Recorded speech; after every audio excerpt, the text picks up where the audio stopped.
गीत संहिता अध्याय 33। हे धार्मिक गण, तुहे माने सदाप्रभुठारे उल्लास कर, प्रशंसा करिबा सरल लोकंकर शोभनीय। वीणारे सदाप्रभुଙ୍କୁ धन्यवाद दियो, दशतार नेबलरे ताहांकर प्रशंसा गान कर, ताहांक उद्देश्यरे नूतन गीत गान कर, उच्च ध्वनिरे मनोहर वाद्य कर। कारण सदाप्रभुଙ୍କ वाक्य यथार्थ आउ ताहांकर समस्त कार्य विश्वस्ततारे साधित। से धार्मिकता और न्याय विचार भल पाती। पृथ्वी सदाप्रभुଙ୍କ स्नेहपूर्ण करुणारे परिपूर्ण।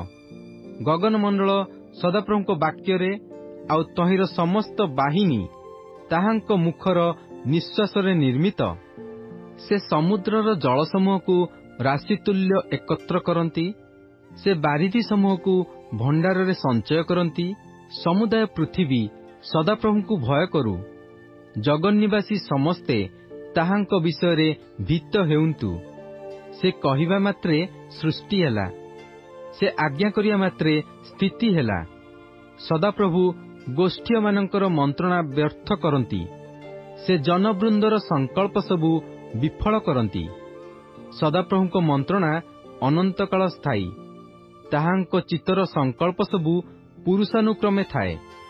सदाप्रभु जेउ गोष्ठीर परमेश्वर से धन्य।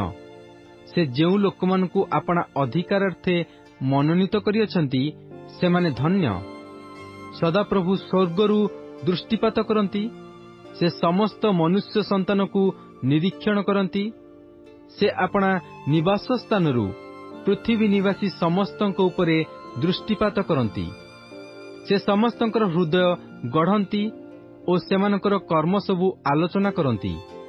कौनसी राजा अपार सैन्य द्वारा त्राण पाए नहीं। कौनसी वीर महाशक्ति द्वारा उद्धार पाए नहीं। रक्षार्थे अश्व मिथ्या किए बा से अपना महाबल द्वारा काहाकू रक्षा करि पारिबो नहीं। देख, जो माने सदाप्रभुଙ୍କୁ भय करती ताहांक दयारे भरोसा रखती, सेमानक प्राण मृत्युरु रक्षा करिया पई और दुर्भिक्ष समय सेमानकु बंचाइबा पई सेमानक उपरे ताहांकर दृष्टि थाए। आम्भमानक प्राण सदाप्रभुଙ୍କ अपेक्षारे रही अछि। से आम्भमानकर सहाय ओ आम्भमानकर ढाल। आम्भमानक अंतकरण ताहांकठारे आनंद करिवो, कारण आम्भेमाने ताहांक पवित्र नामरे विश्वास करियछु।